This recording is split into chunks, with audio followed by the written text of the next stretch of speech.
Vsi si zaslužimo dostojno življenje. Predsednica Republike Slovenije Nataša Pirc Musar se je udeležila posveta z naslovom Za boljšo prihodnost starejših in upokojencev, ki ga je priredila predsednica Državnega zbora Republike Slovenije magistra Urška Klakočar Zupančič. Ljubljana 12.6.2023, sporočila za javnost, govori. Predsednica republike se je v govoru uvodoma zahvalila predsednici Državnega zbora za sklic posveta, ki je po njenem mnenju nujen iz več razlogov in pravi način, da s pogovorom in izrazom jasnih stališč prispeva k zagotavljanju boljše prihodnosti starejših in upokojencev. Hvaležna sem starejšim za vse, kar so naredili v aktivni dobi, je dejala predsednica in pojasnila, da je podprla upravičene zahteve starejših, tudi zahtevo po izredni uskladitvi pokojnin. Ob tem je izrazila tudi zadovoljstvo, da se bo končno uredil položaj vdov in vdovcev in najnižjih pokojnin.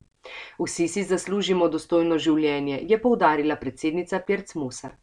Zaslužimo si tudi dober zakon o dolgotrajni oskrbi, ki bo ljudem nudil storitve oziroma pomoč, ko jo bodo potrebovali, je še dejala in poudarila, da moramo zagotoviti medsektorsko sodelovanje in močno javno mrežo, ki bo starejšim zagotavljala dostopnost, tako cenovno kot geografsko. Ob tem je opozorila tudi na pomen prostovoljcev in neformalnih oskrbovalcev, ki naredijo ogromno za blaginjo naše družbe. Zato jih moramo ceniti in jim nuditi podporo in primerne pogoje za delo, je dodala predsednica republike. Vesela sem, da ste starejši aktivni in želite prispevati tudi v tako imenovanem tretjem življenjskem obdobju. Tako predsednice republike, ki bo starejšim vedno prisluhnila in zagovarjala njihove upravičene zahteve. Imate pravico, da se sliši vaš glas in imate pravico, da sodelujete pri odločitvah za naš skupni jutri. Sledi govor predsednice republike na posvetu. Govor predsednice Republike Slovenije Nataše Pirc Musar na posvetu za boljšo prihodnost starejših in upokojencev v Državnem zboru Republike Slovenije, Ljubljana 12. junij 2023. Velja govorjena beseda. Spoštovani prisotni, najprej bi se rada zahvalila predsednici Državnega zbora, magistrici Urški Klakočar Zupančič, ki je sklicala današnji posvet. Posvet je nujen zaradi več razlogov. Število starejših se hitro povečuje in demografski trendi kažejo, da se bo razmerje med starejšimi in mlajšimi vedno bolj nagibalo k starejšim. Danes je starejših nad 65 let 20%, kmalu jih bo 30%. Življenjska doba se daljša, vedno več je kroničnih bolezni in žal pokojnine ne sledijo inflaciji in draginji. Skrbijo nas številke o porastu revščine med starejšimi in zato na starejše ne smemo pozabiti. Socialna država je prehitro izginjala z obzorja skrbi za starejše. Zato so pozivi upokojencev, da bremena inflacije in draginje nosimo vsi enako, razumljivi.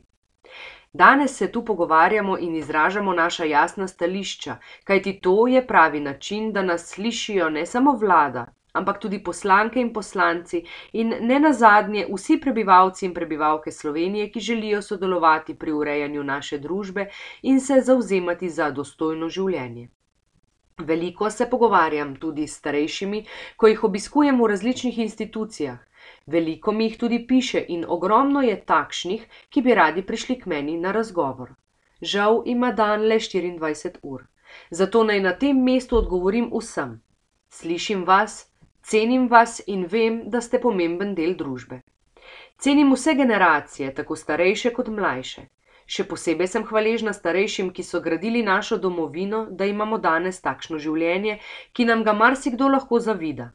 Prevečkrat pozabljamo, da živimo v najlepši deželi na svetu in nam vsi družbeni sistemi delujejo, čeprav bi bilo seveda lahko na vseh področjih še boljše.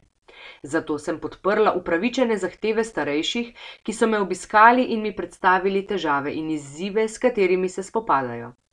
Podprla sem njihovo zahtevo po izredni uskladitvi pokojnin že s 1. aprilom za 3,5%. Upam, da bo vlada Republike Slovenije v proračunu našla sredstva za to izredno uskladitev, ki je ob draginji še kako potrebna. Minister Mesec ne sme pozabiti, da pokojnine niso socialna kategorija in jih je treba zvišati vsem upokojencem, ob tem pa s socialnimi transferji poskrbeti za tiste, ki živijo v revščini.